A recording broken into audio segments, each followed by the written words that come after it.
चलो तो अब हम इसके ऊपर एक एग्जाम्पल कर लेते हैं। हमारे पास एक एक कैपेसिटर है जिसके बीच में हम, और जैसे बीच का सेपरेशन है D, और इसके बीच में हम लोगों ने दो अलग अलग मीडियम से इसको फिल कर दिया। मतलब हमने इसको दो डाइलेक्ट्रिक मीडियम इसके अंदर फिल कर दिए। पहला जो डाइलेक्ट्रिक मीडियम है उसका कांस्टेंट K1 है, दूसरा जो है उसका कांस्टेंट K2 है।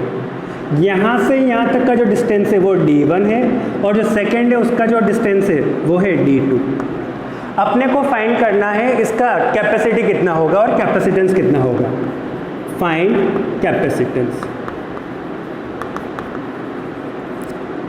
अच्छा, अब ऐसे क्वेश्चन का हमको कैपेसिटेंस फाइंड करने के लिए प्रोसेस अपने को ऑलरेडी पता है, जैसा हम लोगों ने अभी डेरिवेशन में देखा। क्या करेंगे, Q is equals to CV लिखेंगे।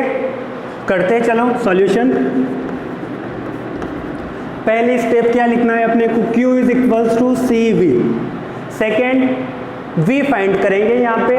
ओके, चलो V फाइंड करते हैं। अज्यूम कर लेते हैं कि ये जो सरफेस है, फर्स्ट सरफेस, उसके ऊपर चार्ज है प्लस का सिग्मा, दूसरी वाली सरफेस के ऊपर चार्ज है माइनस का सिग्मा। तो हम V निकाल सकते हैं। ओके, V निकालने से पहले हम इन दोनों मीडियम के अंदर इलेक्ट्रिक फील्ड फाइंड कर लेते हैं।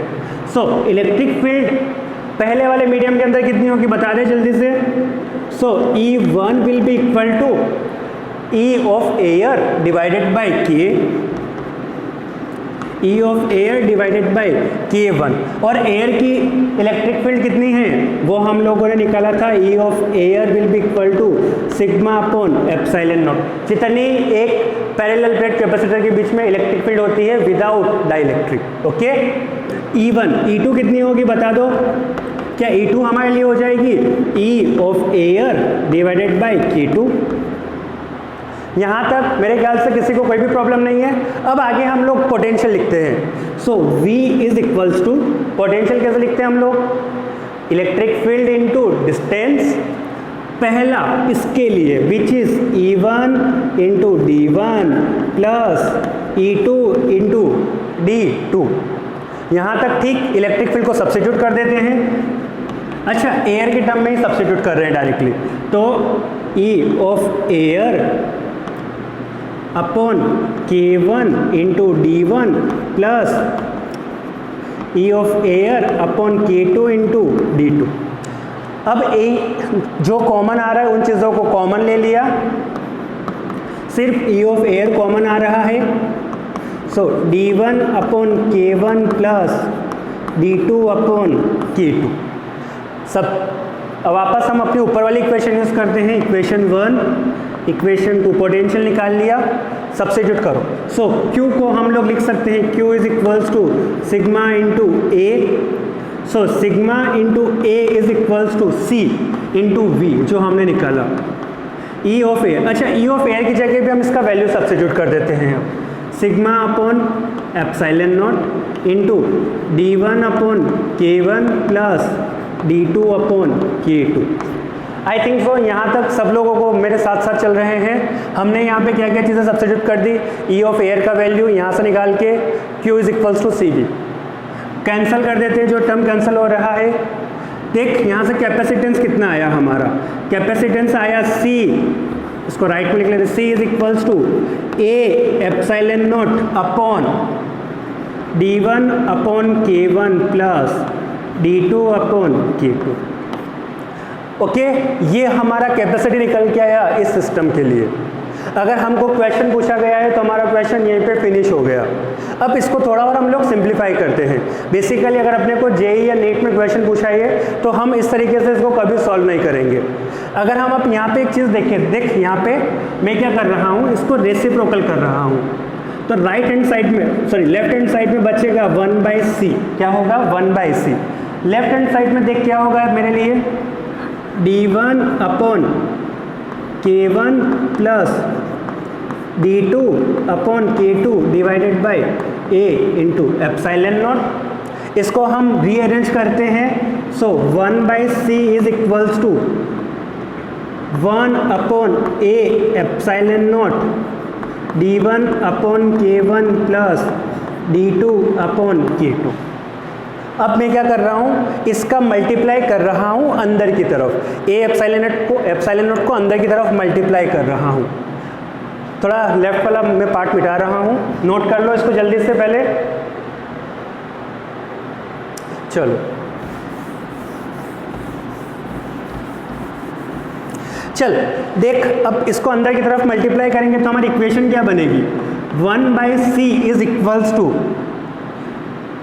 d1 upon a epsilon naught k1 plus d2 upon a epsilon naught k2।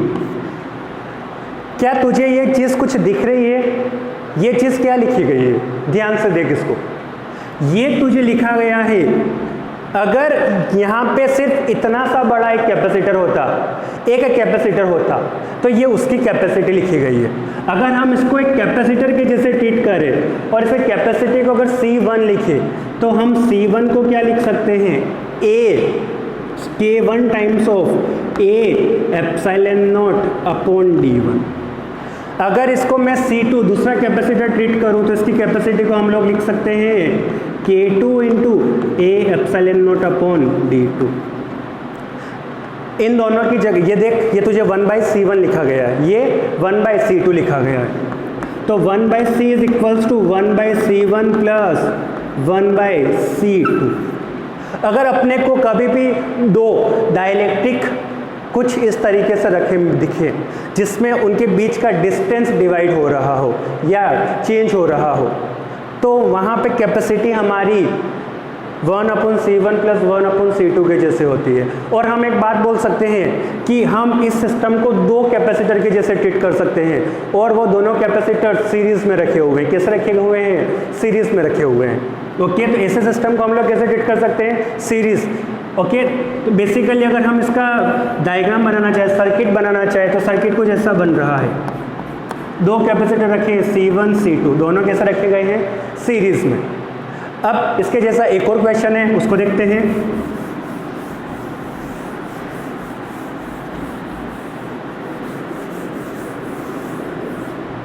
Second question में हमने अब क्या करा, कैपेसिटर उसमें दो डाइलेक्ट्रिक को कुछ ऐसे रख दिया, ऊपर की तरफ K1 नीचे की तरफ K2।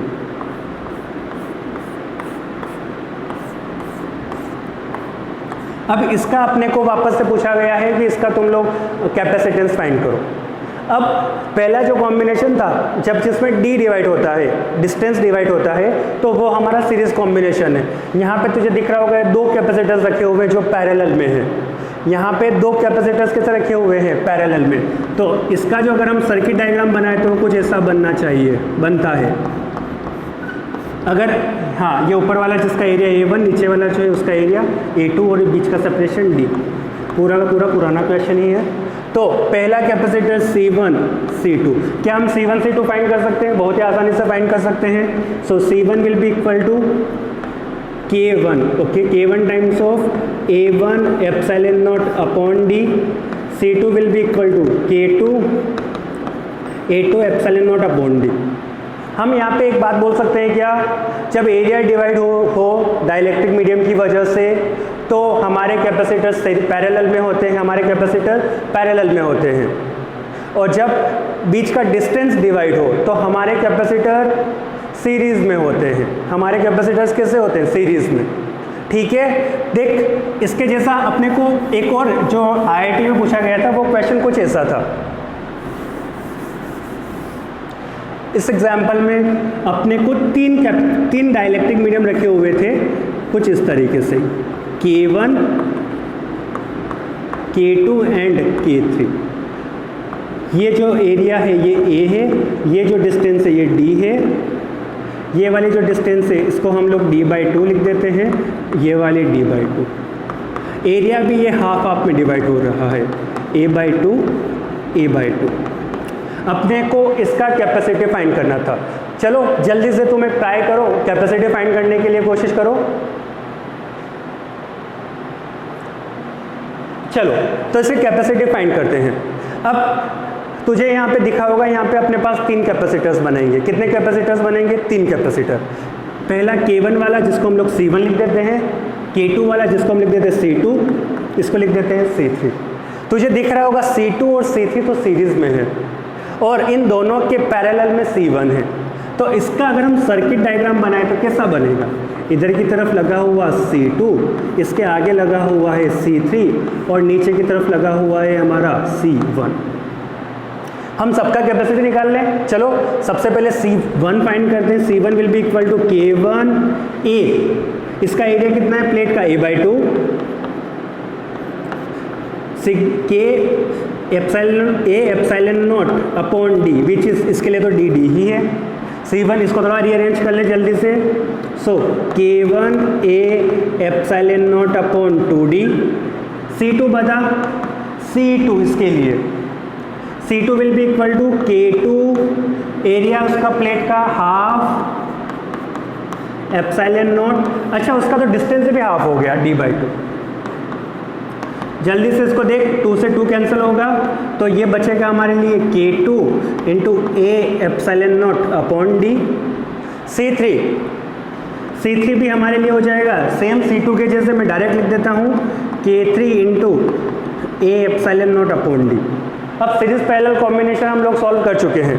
ओके, यहाँ पे थोड़ा सिंप्लिसिटी के लिए हम A epsilon not by D को कुछ C लिख देते हैं। तो ये लिखा गया है हमको K1C/2, ये लिखा गया है K2C, ये लिखा गया है K3 times of C। C2 C3 series में कैपेसिटेंस 1 अपॉन में जाके ऐड होते हैं। तो इन दोनों का इक्विवेलेंट निकालो सबसे पहले। सो इक्विवेलेंट हो जाएगा मेरे लिए C equivalent, 1 upon C equivalent will be equal to 1 upon C2 plus 1 upon C3। C2 कहाँ निकाला था? ये रहा, K टाइम्स ऑफ C2, तो 1 upon K2C plus 1 upon K3C, 1 upon C equivalent. Okay, जल्दी से निकाल ले। तो इसको हम लोग जब सिंप्लीफाई करेंगे तो C equivalent will be equal to कितना आ जाएगा? देख ले जल्दी से, दोनों का एलसीएम ले तो K2 plus K3C upon K2 plus K3। तो हमारा इस सर्किट में हम लोगों ने सिंप्लीफाई कर दिया। एक कैपेसिटर C इक्विवेलेंट के इक्वल, यहाँ पे लगा हुआ है एक C1 और यहाँ पे लगा हुआ है C इक्विवेलेंट वाला। वापस से हम पैरेलल में ऐड कर सकते हैं। तो total C equivalent will be equal to K2 K3C upon K2 plus K3 plus K1C/2, K1C upon 2। So this will be our final capacitance. ऐसे क्वेश्चन अपने से जेई एडवांस, मेंस, नीट तीनों exam में अच्छे से भर भर के पूछे जाते हैं, तो अपने को कॉन्सेप्ट पता होना चाहिए। ओके, जल्दी से नोट कर लो।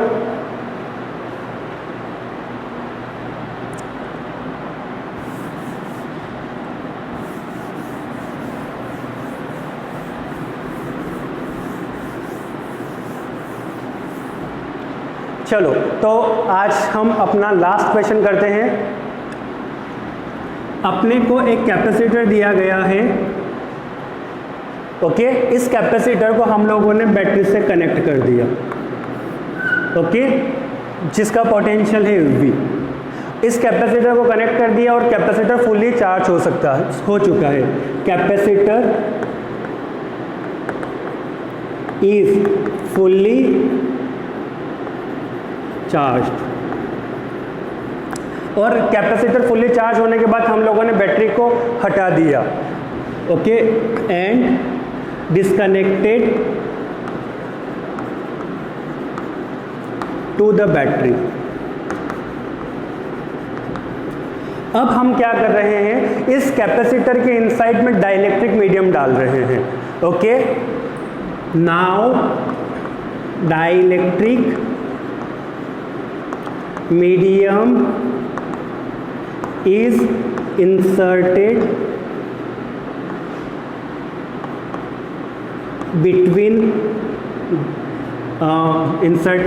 in it।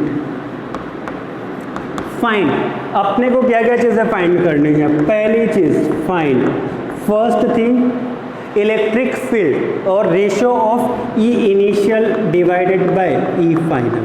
Initial electric field और फाइनल इलेक्ट्रिक, इनिशियल मतलब जब डाइलेक्ट्रिक मीडियम नहीं था, फाइनल मतलब जब डाइलेक्ट्रिक मीडियम आ चुका है। First thing. सेकंड अपने को फाइंड करना है Q initial upon Q final का रेशो। तीसरी चीज़ अपने को फाइंड करनी है U initial upon U final का रेशो। चौथी चीज़ अपने को फाइंड करनी है V initial upon V final का रेशो।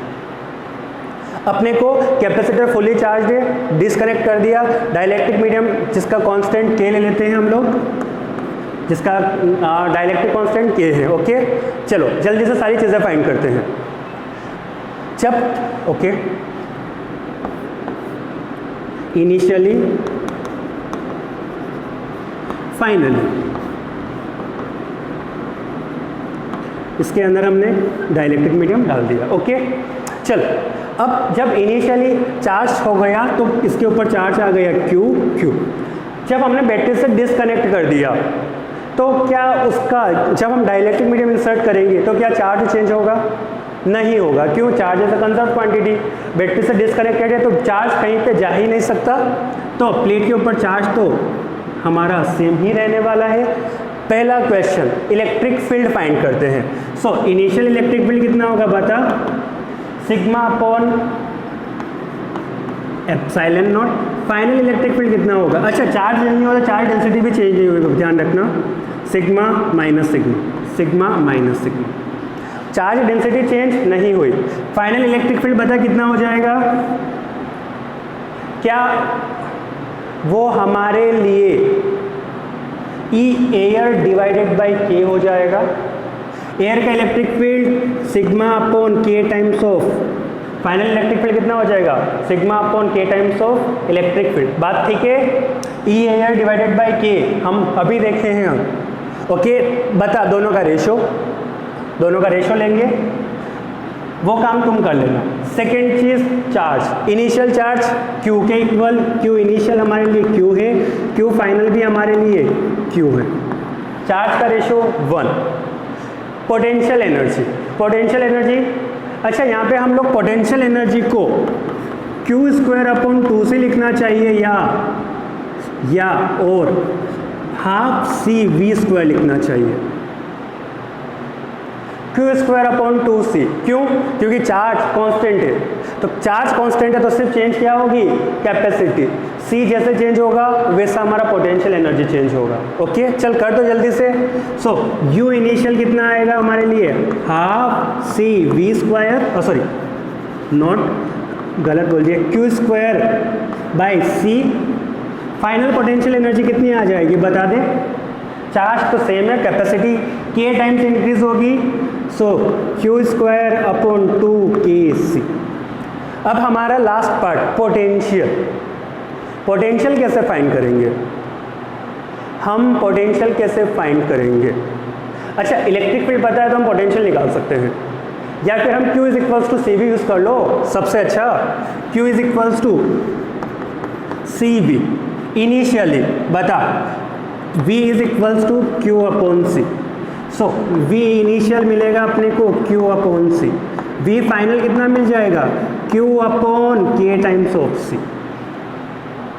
देख कौन कौन सी चीज़ें चेंज हो रही है। इलेक्ट्रिक फील्ड चेंज होता है, कांस्टेंट चार्ज, यहाँ पे क्या चीज़ कांस्टेंट है? चार्ज। यहाँ पे पोटेंशियल कांस्टेंट नहीं है, चार्ज कांस्टेंट होता है तो इलेक्ट्रिक फील्ड चेंज होता है, पोटेंशियल एनर्जी चेंज होता है, पोटेंशियल चेंज होता है।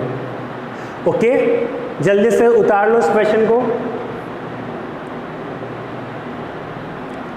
चल, अब सेम क्वेश्चन पूरा का पूरा, अब हमने क्या करा, इसको बैटरी से डिस्कनेक्ट नहीं किया। Capacitor is connected, capacitor is fully charged and connected to battery. Battery से कनेक्टेड है, सारी चीज़ें वापस से फाइंड करनी है। करो जल्दी से, ट्राई करो एक बार के लिए।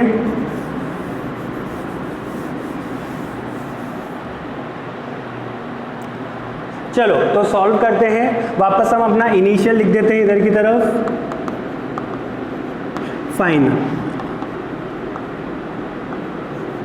सबसे आसान चीज़ यहाँ पे फाइंड करने के लिए क्या है, मेरे ख्याल से चौथा पार्ट। क्यों? क्योंकि पोटेंशियल सेम है, बैटरी से कनेक्ट करके रखा हुआ है तो उसका पोटेंशियल चेंज होगा ही नहीं। सो सबसे पहले V इनिशियल B बैटरी के पोटेंशियल के इक्वल है और V फाइनल B बैटरी के पोटेंशियल के इक्वल है, तो पोटेंशियल चेंज नहीं हुआ, तो हमारा एक आंसर सेम रह गया। सेकेंड चीज़, अब हम फाइंड करते हैं अपना electric field. Initial electric field बता दें, सिग्मा अपॉन एप्सिलॉन नॉट। और देख यहाँ पे हम पोटेंशियल को इलेक्ट्रिक फील्ड को कुछ अलग तरीके से लिख रहे हैं। इलेक्ट्रिक फील्ड को हम लिख रहा हूँ V अपॉन डी। पोटेंशियल को हम लिख सकते हैं ना E इंटू डी, तो इनिशियल इलेक्ट्रिक फील्ड को हम क्या लिख सकते हैं V upon D, initial potential which is V के इक्वल। फाइनल बता, फाइनल इलेक्ट्रिक फील्ड को हम कितना लिख सकते हैं V अपॉन डी। इस वाले इलेक्ट्रिक फील्ड के लिए 1 मिनट में आता हूँ। चार्ज बताते हैं, चार्ज बताओ इनिशियल चार्ज और फाइनल चार्ज कितना होगा। So Q is equals to CV use कर सकते हैं, Q is equals to CV। तो Q इनिशियल कितना है हमारे पास, Q इनिशियल है C times of V, Q final कितना है बता, K times of CV। Capacitance increase हो जाएगा K टाइम्स, यहाँ पे चार्ज चेंज हुआ इलेक्ट्रिक, यहाँ पे तो हमारा सिग्मा चेंज होगा, इसलिए मैंने ये वाला फॉर्मूला यूज़ नहीं किया। ओके, ये वाला यूज़ किया आपने। क्यों? अब इससे भी रिजल्ट वही आएगा, हम बात करेंगे अभी पोटेंशियल एनर्जी। क्या यहाँ पे पोटेंशियल एनर्जी अपने को हाफ CV² जैसे लिखनी चाहिए? बिल्कुल, यहाँ पे पोटेंशियल एनर्जी लिखनी चाहिए हाफ CV², और U फाइनल हो जाएगा हमारे लिए half K times of CV²। यहाँ पे इलेक्ट्रिक फील्ड चेंज नहीं होता है, चार्ज चेंज होता है, पोटेंशियल सेम रहता है, पोटेंशियल एनर्जी चेंज होती है। वहाँ पे इलेक्ट्रिक फील्ड भी चेंज होता था। ओके, चलो, तो अब हम इससे इलेक्ट्रिक फील्ड देखने वाले थे, तो इनिशियल चार्ज हम लोग ले लेते हैं Q initial which is CV, लिख तो जल्दी से। सो इससे हम लोग निकालते हैं, तो E initial will be equal to sigma, sigma को हम इसको डिवाइड बाय A कर देता हूँ, तो Q initial upon A into epsilon naught which is equals to CV upon A epsilon naught. Final electric field कितनी होगी? मेरे ख्याल से final electric field will be equal to final charge, final और E of air divided by Q। तो बता, अब उसका चार्ज चेंज हो गया, फाइनल चार्ज उसके ऊपर कितना है Q फाइनल, तो बता फाइनल इलेक्ट्रिक फील्ड कितनी होगी? Q इनिशियल की जगह Q फाइनल आ जाएगा सिर्फ और सिर्फ, which is K times of CV upon A epsilon not. ये तो हो गई मेरी E फाइनल, और नॉट E फाइनल, इसको E एयर लिखते हैं पहले, E एयर निकाला है मैंने यहाँ पे। फाइनली इलेक्ट्रिक फील्ड कितना होगा एयर में, तो हमको चार्ज चूज़ करना पड़ेगा फाइनल वाला K CV upon A epsilon not. अब हम E फाइनल निकालते हैं, तो वो बता देख CV upon A epsilon not ऊपर की तरफ भी किया होगा, नीचे की तरफ भी किया होगा, तो दोनों कैंसल आउट हो जाएंगे, उतनी ही इलेक्ट्रिक फील्ड यहाँ पे भी निकल के आए। ये फाइनल आया हम लोग के लिए CV upon A epsilon not. पर जब भी कंपैरिजन की बात आए तो हमेशा इलेक्ट्रिक फील्ड हो गया, पोटेंशियल एनर्जी हो गई, उनको उन चीज़ों में सोचो जो कॉन्स्टेंट्स है। अगर वेरिएबल पे जाओगे तो हम गलती कर देते हैं, क्या हम वेरिएबल को वेरिएबल की तरह ट्रीट नहीं करते बहुत बार। यहाँ तो जैसे इलेक्ट्रिक फील्ड वाला केस हो गया, पोटेंशियल एनर्जी वाला हो गया, यहाँ पे अपने को वेरिएबल को हमने हटाया क्योंकि वहाँ पे गलती ज़्यादा होती है, तो हमने क्या लिया है, जो चीज़ें कांस्टेंट है वो वाला। ओके, चलो तो आज इस वीडियो को यहीं पर ख़त्म करते हैं। Thank you.